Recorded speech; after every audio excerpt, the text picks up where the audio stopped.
Hey folks, today we're going to talk about a sermon that I heard this weekend. The sermon was given by a pastor in Tennessee by the name of Greg Locke. Now, in part of his sermon, he does what he does, which is he lambastes Joe Biden. He goes on and on and on about Joe Biden not being president, Joe Biden not being elected, Joe Biden stealing the election, Joe Biden's the devil, Joe Biden's this, that, the other thing. This week, he mentions that he received a few letters, and in those letters, people were saying, well, wait a second, Joe Biden is a wonderful Catholic. Joe Biden is a devout Catholic. To which Greg, with great derision, so what? He's a good Catholic. Well, so is the Pope. And then he goes on to say something about the Pope that I won't repeat. Now, before I go too much further, let me just say this. This kind of rhetoric is everywhere. There is a lot of vitriol being spit out in this world by all sides, by all kinds of different people with all kinds of different values. I'm not a big fan of it.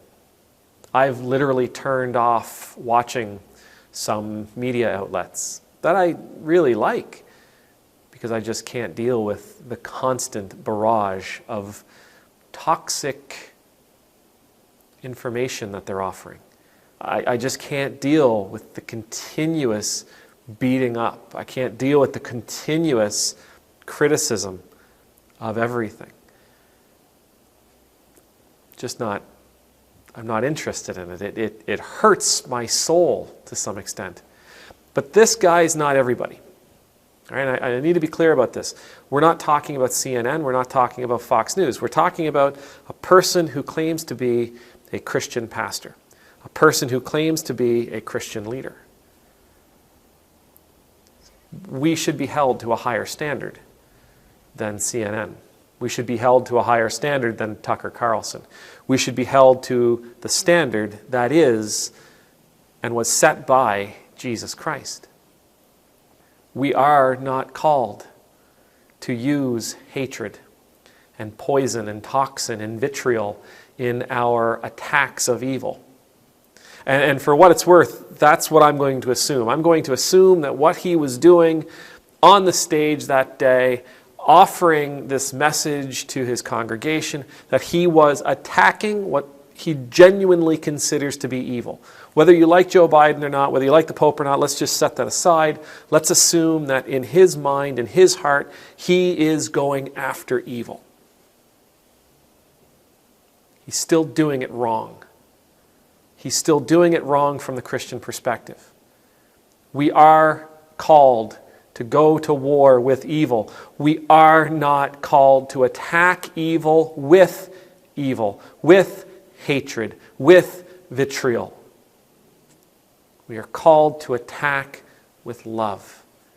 We are called to argue against evil with love. We are called to fight evil with love, with light.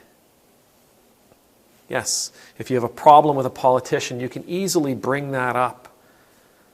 But your congregation, the people that hear you, must hear you speak with love. And that doesn't mean that you're going to, pretend that you love the person, but you can take what it is that they're offering and you can show the congregation, you can teach the congregation from it.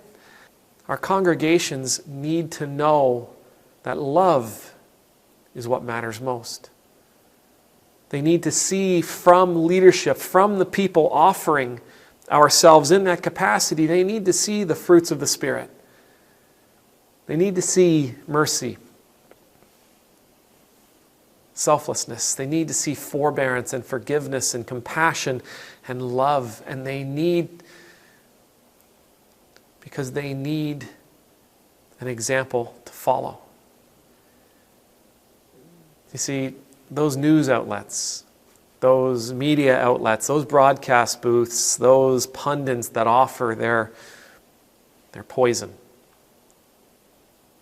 The people that are watching, they know what those people are about. They know that this is their job. Yes, some of them, a great number of them, may take that and they may run with it. when a minister standing in front of their congregation speaks in the way that Greg Locke spoke, we also give them license to do the same. We show them in our sermons, we show them how to respond to those moments. We make little mini-me's who will go running out into the public, and when they encounter something that they disagree with, when they encounter someone who has a differing opinion, when they encounter someone of a different faith, of a different Christian tradition, when they encounter someone with a different political view or different political values, the way they're going to act is the way you act on that stage. The way they are going to act is the way we act on that stage. They are going to take what we offer them, message and method, and they're going to apply that in those other situations in their life, and they are going to become the wrong kind of ambassadors for Jesus Christ. When we stand in front of our congregations and we offer hatred and vitriol, even against what we really do genuinely consider to be evil, we don't operate in the ways of Christ. We operate in the ways of the evil we're denouncing. Jesus calls us to love one another. Jesus calls us to offer love and light into the world. Jesus tells us, as many philosophers and many great ministers tell us afterwards, that only love, only light can push out darkness. Only love can push out evil. When we use evil as our main weapon against evil, we just add more evil to the world. May the Lord bless you. May the Lord keep you. May the Lord's face be made to shine upon you and be gracious to you. May the Lord's countenance be lifted up to you. May you always know the peace of being in the Lord's presence. And I pray that even in those moments where we are fuming with anger,